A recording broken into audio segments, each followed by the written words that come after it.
Hi, everyone. I am excited for you to listen to this interview of Dr. Judy Morley.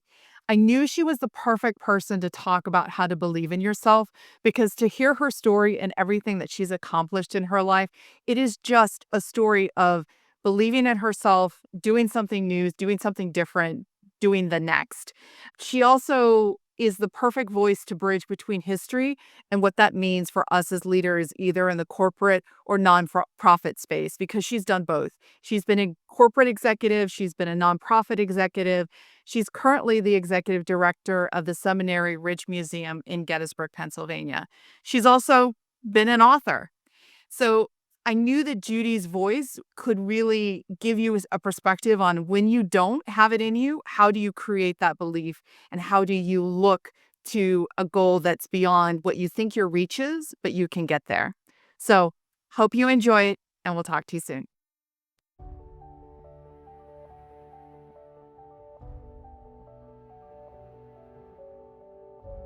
Hi, everyone. Welcome to the next interview on From Their Story to Yours.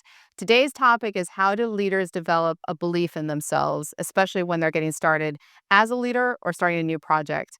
I am very grateful to be filming from the Kinsley Leadership Center at the Gettysburg Foundation. We're here at Spangler Farm and Field Hospital, which is run and preserved by the Gettysburg Foundation. And this is the home of the Higher Ground Leadership Program at Gettysburg. I'm also very honored to have Judy Morley with me. So, Judy, I have been grateful for all of the advice you've given me in the past, but why don't you give a sense of your background so people understand why I thought you were the perfect person to come talk about leadership and belief? So, my background is incredibly varied. I've been an entrepreneur, I've been a speaker, I've been an executive, I've been a college professor, I'm even an ordained minister. So, I have a varied background. I guess I started in advertising and then I moved to falling in love with history Yeah. and got a PhD in American history and was a professor for 12 years.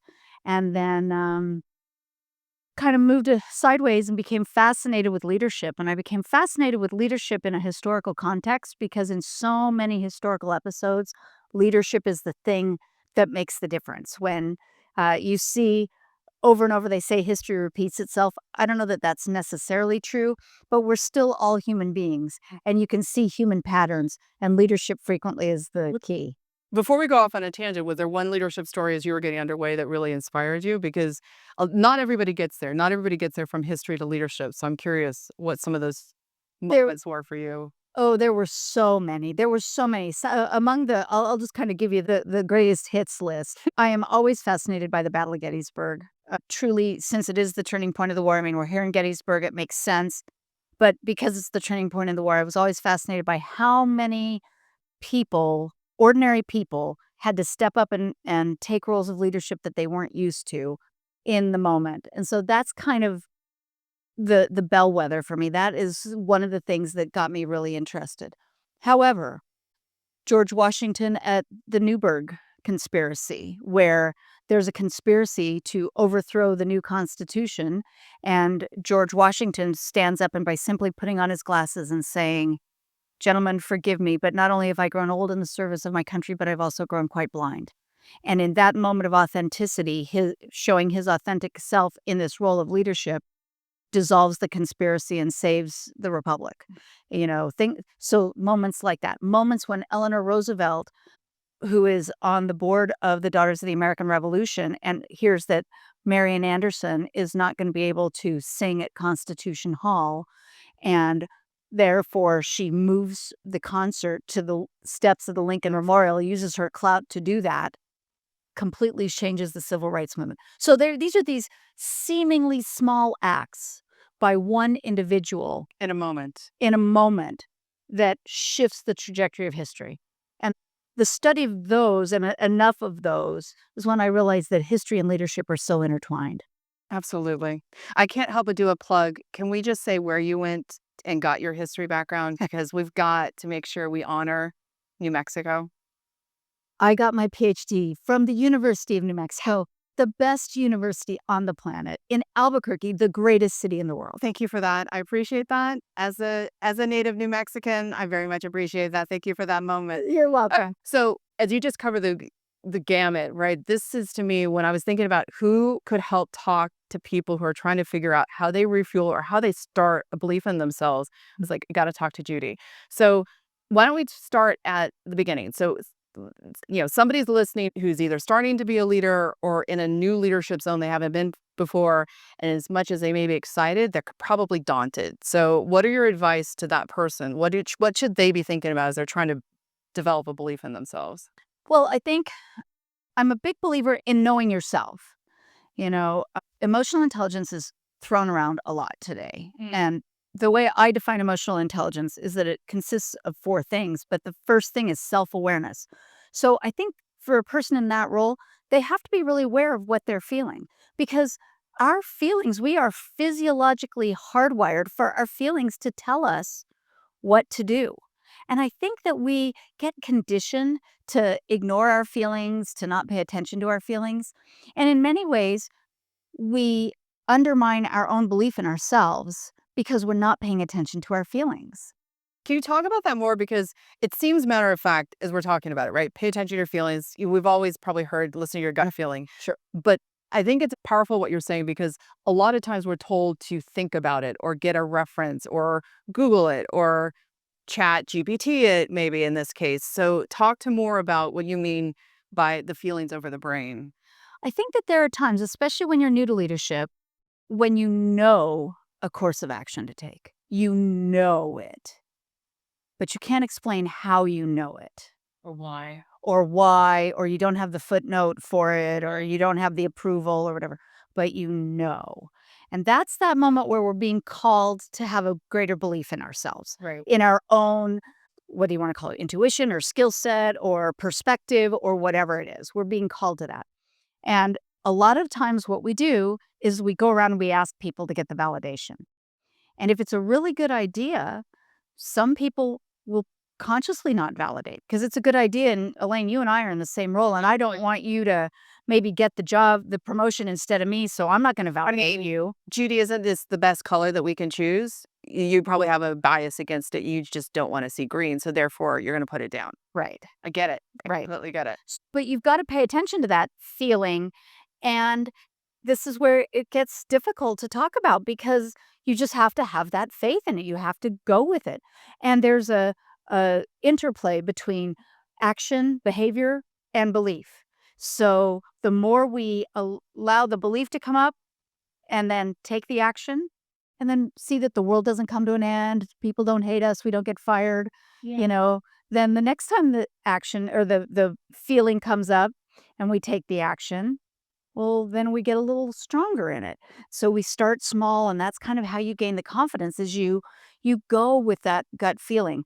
Now, if you're a single mother of 4 children and you have a bad day at work and you have no means of support except your paycheck and you get the gut feeling to quit your job, that may not be the time to practice this interplay. This may not be the time where you go, "Oh." You're saying small steps. That would be like a leap off of a cliff and hope there's a net on the other side. Exactly. But if you are that single mother of 4 children and you've been practicing this and you know that you have options and you've been looking and you have a bad day at work and you have opportunities available to you that you've been researching, well, then maybe that is the way to go.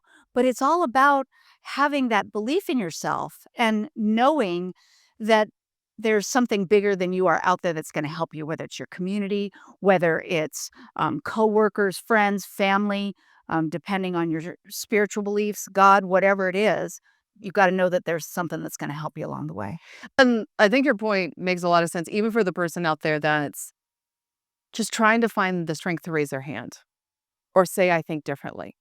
And prepare yourself that, yes, you should do it. Yes, you should listen to the emotions, the energy that you've got, but be prepared that you could be, if you're doing something right, you're going to get silence or you're going to get somebody who doesn't agree with you on the other side. But that you did it is what you need to affirm to yourself. Because somebody told me once the best thing you can do for yourself is assume your feet are in cement. And if you don't walk forward, and keep walking forward, then you can still move because the cement won't harden. But if you stand in one place, it stops. Yeah, stops you. Yeah. And success is just taking that step, Yeah. not Yeah. thinking all of a sudden you get some kind of glorious reward after a step. Well, and what you just said made me think about also you want to reframe Yeah. a little bit. You want to reframe. If you raise your hand and you say something and everyone around you thinks it's stupid Or you see the eye rolls. or you see the eye rolls, you could either go, "Oh, I shouldn't have said anything. That was a mistake." Or you can say, "Ooh, I touched a nerve. Maybe I'm onto something here." Oh.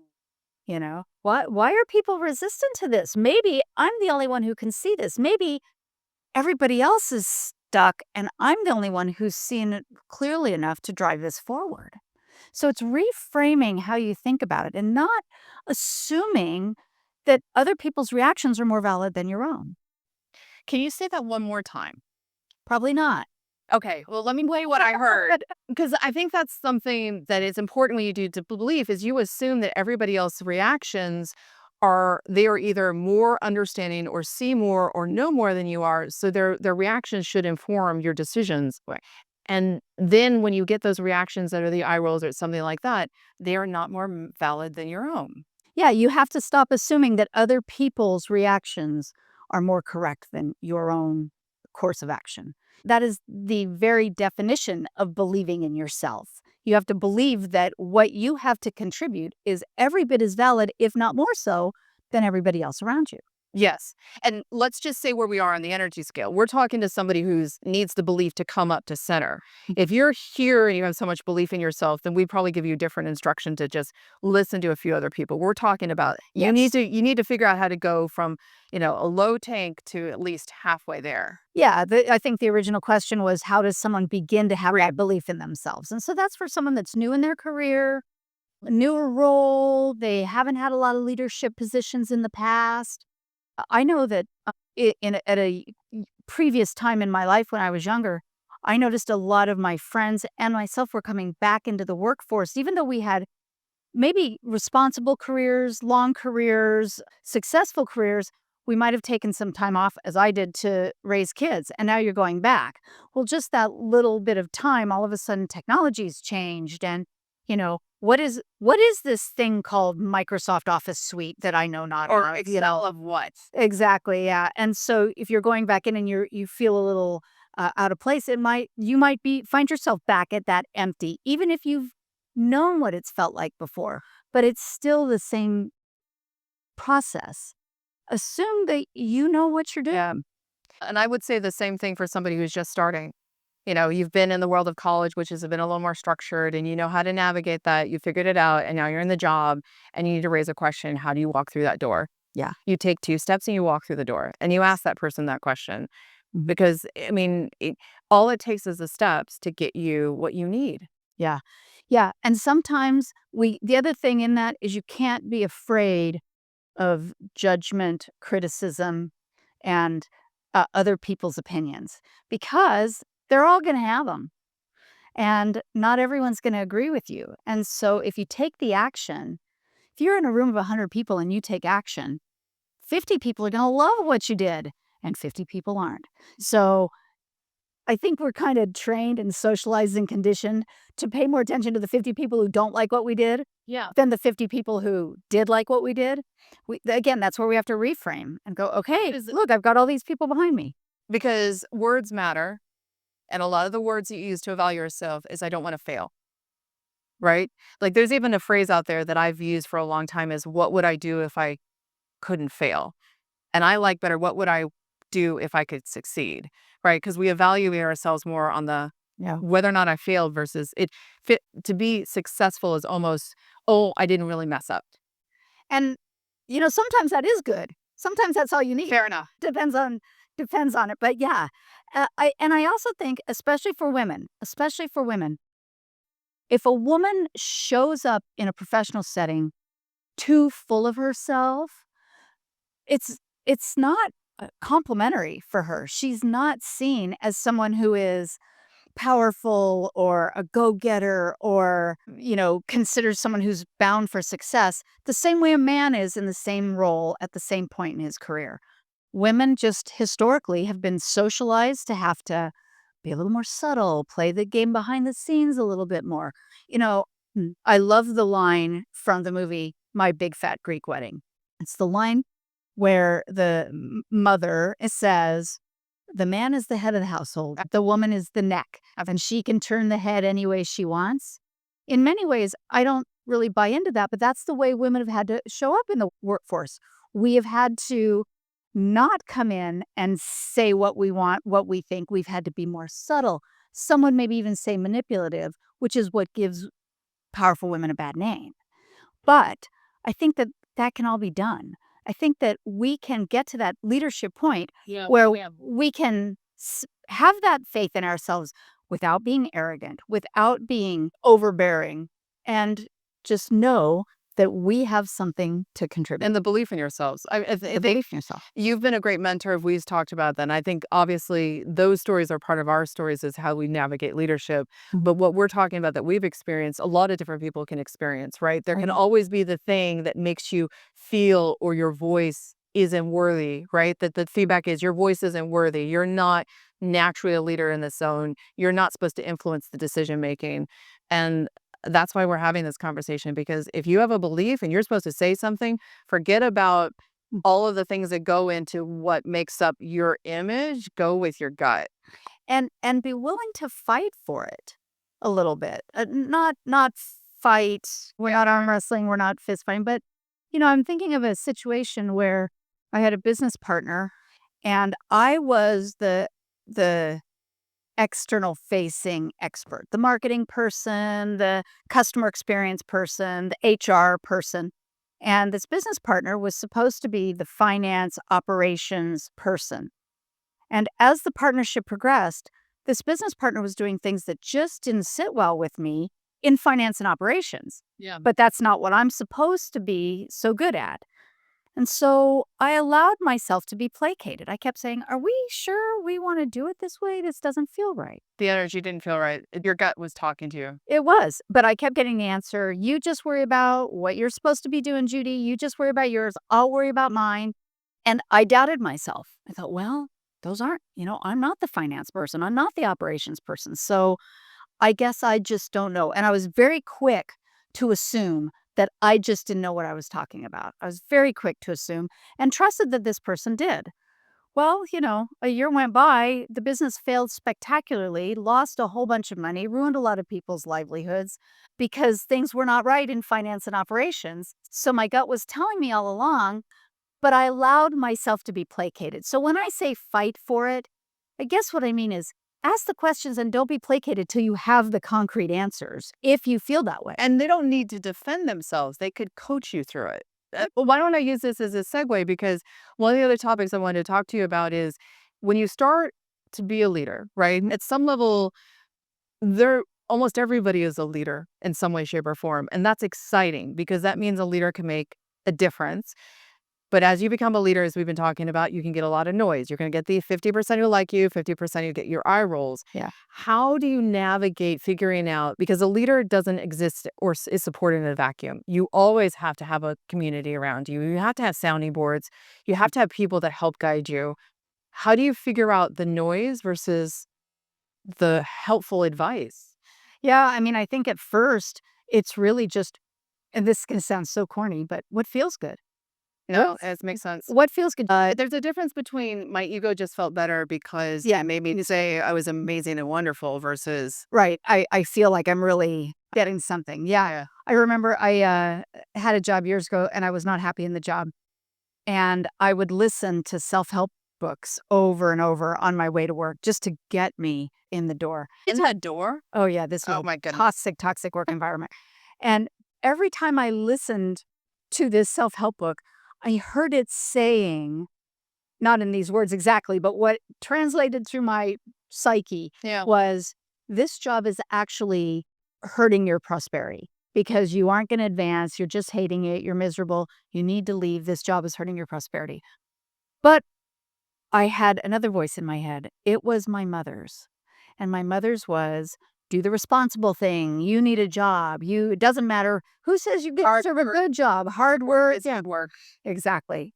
And So I kept going in every day to this job. I kept going in every day, even though all of this good self-help work kept saying, this isn't right. This isn't right. This isn't right. Finally, one day, out of the blue, someone called me and asked if I would be willing to take a 3-month freelance contract that replaced my salary. And I thought, this feels really fun. This feels fun. To do this freelance contract feels fun, but I can't do both, the job that I hate and the freelance contract. Yes. But I went with it and I thought, okay. So on Who's Your Mirror, you got to kind of judge. We aren't supposed to suffer. We aren't supposed to be exhausted. I think we have a misconception that hard work is good work, like Hard we work said, is good work.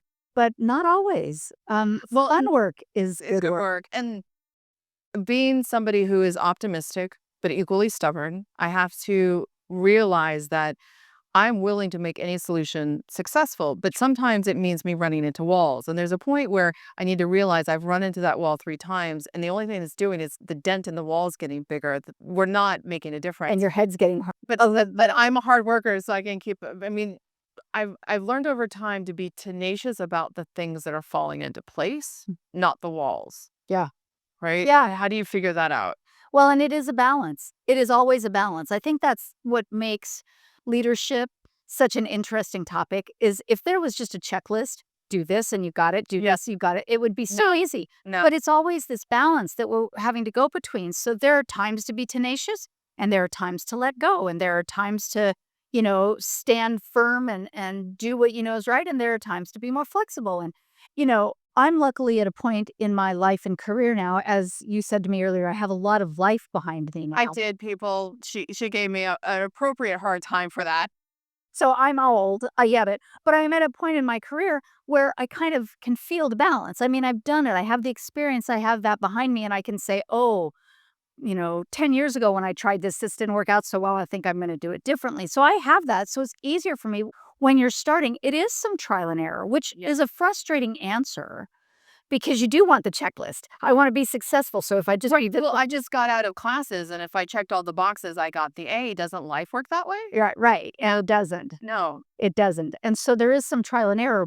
And what you do learn is that you are more effective. We all are more effective when we are having fun, when we are lighthearted, because the solutions come easier. And I know this without having the experience of it, it's difficult, but you can be tenacious and stubborn and still be having fun at something. Yeah, completely. And that's how you know you're on the right track. Something flowing there. There's something that right like you may have a great idea. If you're finding that there isn't anything gelling with it and people aren't getting on board, then that's a sign. Try to find another fun idea where there's some more energy. Right. Well, because you're coming back around to the self-awareness part, right? And I think the more time you have, the more experience you have, the more you get a sense of this is me, this isn't me.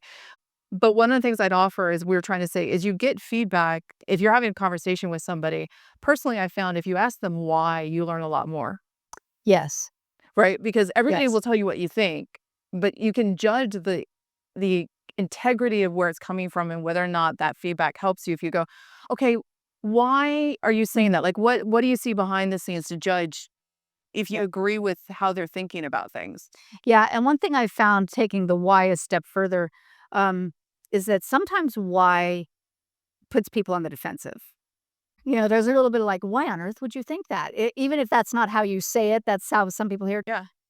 I like this old, 30-year-old chestnut from Stephen Covey about seek first to understand, then to be understood. Say it again. So seek first. Seek first to understand, Okay. then to be understood. Many times, I want you to understand my point so much that I just keep repeating my point over and over. So I can validate that you're good.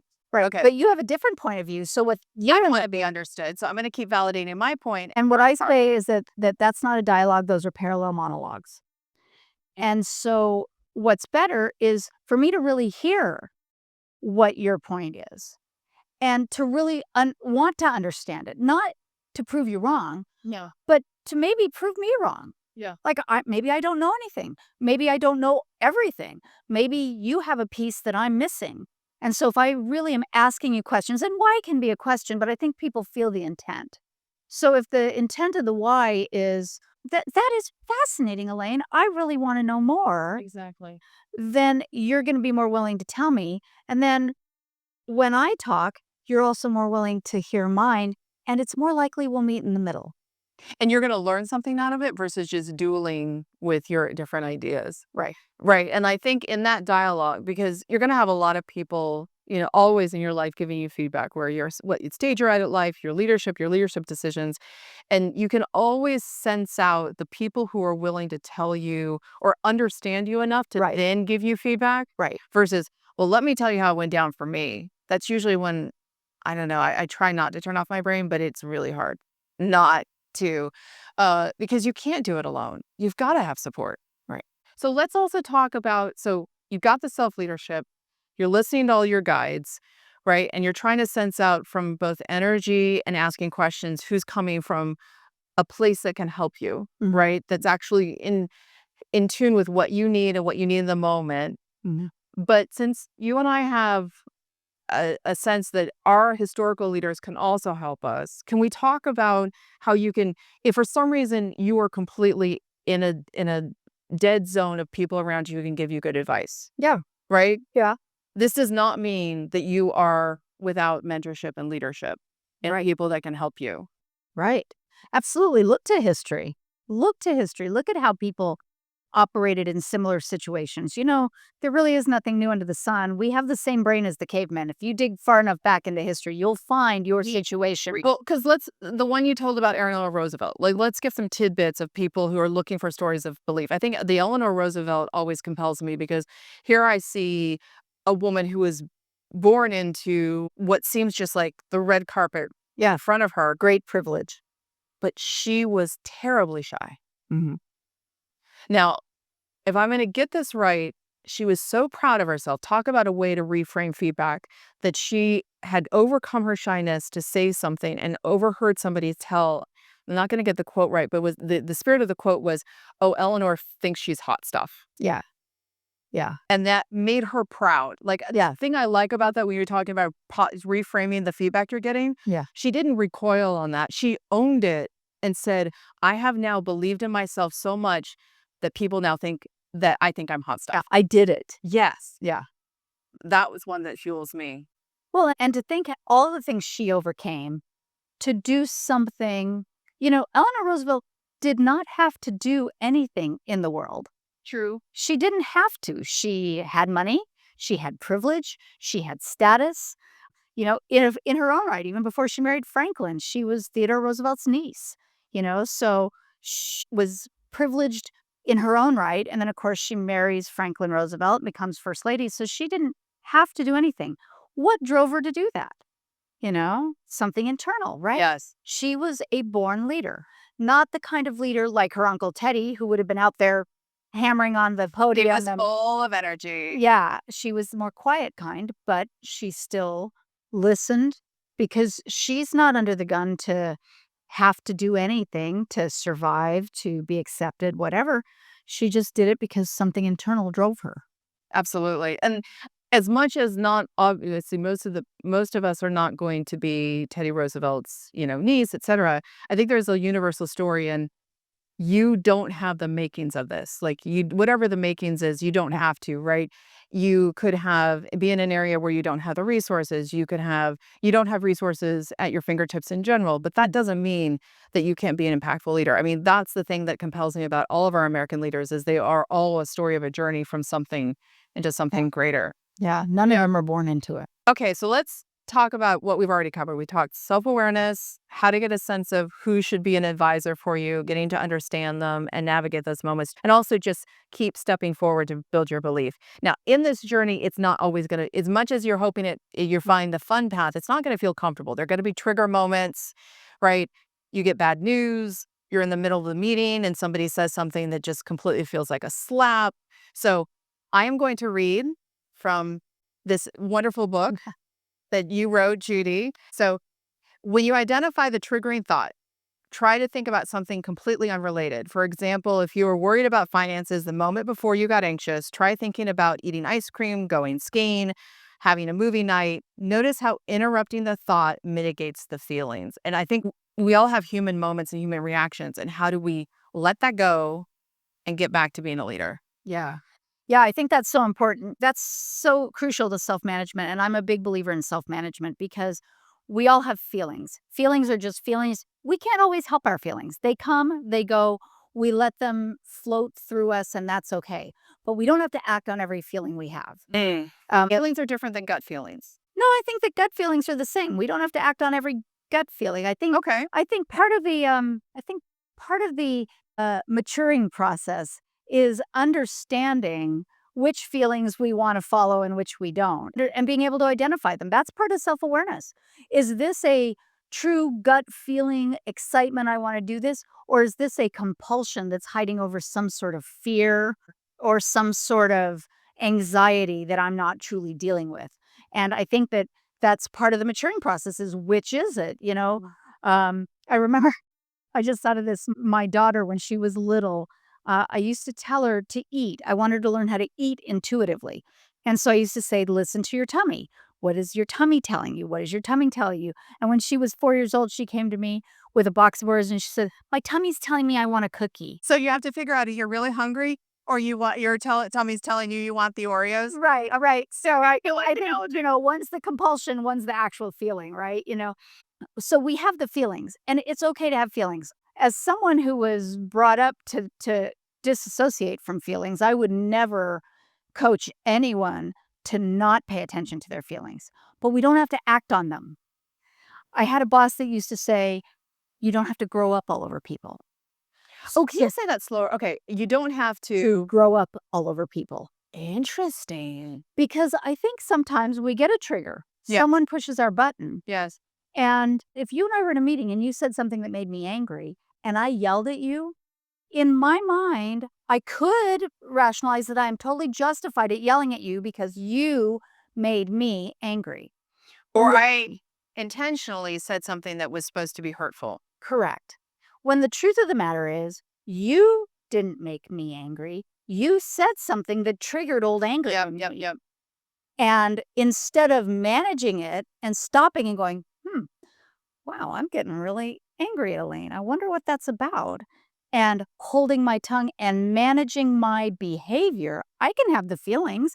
I can feel angry for a few minutes or confused or smacked down or whatever, but I don't have to act on it right then. And right then's the key word. Right then. And so I'm going to pull in a history moment that inspires me in this moment. So you probably know of Lincoln's Hot Letters, but I love this story. If you don't know this story, it's a great way. I could like to reframe it as Lincoln's Hot Emails because I think it's the same difference. Because you're always a leader allowed your moment. You always acknowledge that you're human, but that doesn't mean that you need to tuck your emotions.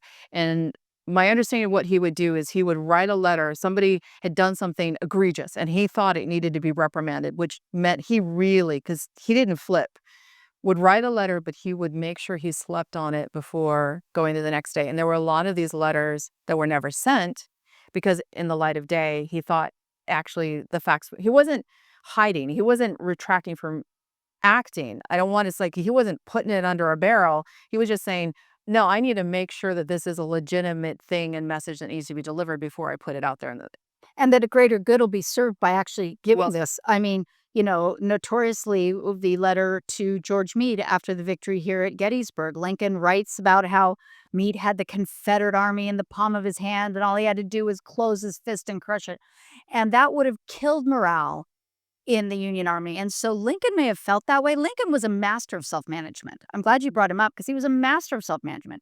He may have felt that way, and that's fine. He's entitled to his feelings, but he didn't have to act on it. and he didn't bury them. There were letters that were sent. Sure. He just gave himself that beat. Okay, so you've given yourself that beat, etc., and you're still feeling that dynamic, right? That's conflict. That's could impact your belief on what's happening. Do you avoid? Do you confront? What's the technique that you do to kind of work through? You call it out. What do you mean by that? You just describe. You okay. describe. Okay. So back to my early example, taking a moment. Elaine, that sounded like you were upset with me. Is there something wrong? Yeah. Something else I need to know I wasn't aware Yeah. of. Is there something wrong? Because I thought we were just having this conversation about the schedule for next week. And I felt like there was a lot of energy behind your response. And did I misinterpret that or I want to make sure I understand. I know yeah, more. Just walk yeah, through what you're thinking. yeah. Yeah. And you can say, "Well, yeah, for 3 weeks in a row you've asked me the same question and I'm tired of explaining." Okay, now we're at the heart of the matter and we can have a conversation about what's really wrong. Or you might say, Sorry, I "Oh, didn't mean it that way. yeah, no, Yeah. not at all." Yeah. And I go, "Oh, okay." Yeah. And then you're done. Rather than going back to your office and going, "Why is Elaine mad at me? I think Elaine's mad at me. Should Elaine be what did I do? Was it last week when I forgot to copy her on that how Oh, much." those are going to happen. Let's just say, like, we all have monkey brains. Leaders have monkey brains. Sure. I think because a lot of the things you work hard, don't react, and don't get angry at people. Mhm. And I, over time, have said you can have your emotions, and sometimes a angry emotion can have a positive outcome. You've just got to figure out how to make sure, because if you always have happiness all the time, Yeah. is the message getting across? No, but that's the self-management piece. I mean, management is just that. What does this situation need? Does this situation need me to be angry or to at least be firm? Yes. Does this situation need for me to back off? Does it, that's the leader, whether you are a leader in title or not, you can be the leader in energy by how you show up there. And support whatever's happening in the next moment. Okay. So we've covered the topics I had envisioned and a few extra others. Is there anything else that you think of as if somebody's listening on the other end who says, okay, I've got it. I need to learn my self-awareness. I need to understand my emotions. I need to figure out as people are giving me advice to better understand, Mhm. not be understood, but better Mhm. understand, Uh-huh. navigate that and allow myself some hot moments, Yep. right, to get to the other side. Is there anything else that you would put in their tool chest? Courage. Take a step. Yeah, take a step, say the hard thing, risk looking like a fool once in a while. If it's about finding that belief in yourself, you're not going to find the belief in yourself by sitting in the corner and waiting for someone to come to you and give it to you. You're going to find the belief in yourself by having the courage to trip once in a while, to take the step and to maybe screw it up. And maybe you don't, but have the courage to try. Because if you're being motivated to do this, then this may be part of who you are and the impact you're supposed to have on this world. Yeah, And if you don't have the courage, that impact will not be realized. correct. Absolutely. So I'm motivated to do the quote, right? I Yeah. think this is a good way to talk about courage. Let me find. So, do you want to stage this quote? Mhm. Yes, Yeah. by Marianne Williamson. It was actually used in a speech by Nelson Mandela, I wanna say in 1994, I don't remember the year exactly, but, Nelson Mandela used it, and for years it was attributed to him, but it was written by Marianne Williamson as a way to think about who we are and to give us the confidence, and I actually have this quote in my own handwriting. I don't know how many drafts I did to write it as beautifully as I have terrible handwriting, I should say, but to write as beautifully as I could. I have it on a card that I have on my desk so that I can read it in my own handwriting every day. So, this is what gives you a little extra courage. Yeah. Our deepest fear is not that we are inadequate. Our deepest fear is that we are powerful beyond measure. It is our light, not our darkness, that most frightens us. We ask ourselves, who am I to be brilliant, gorgeous, talented, and fabulous? Actually, who are you not to be? You are a child of God. Your playing small does not serve the world. There is nothing enlightened about shrinking so other people won't feel insecure around you. Mhm. Well, Judy, I'm going to be grateful for all the light you can continue to bring into the world and what you brought into this conversation. So thank you so much Thank for you, this Elaine. dialogue. Thanks for having me, my new Mexico sister. Absolutely. All right. Talk to you guys soon.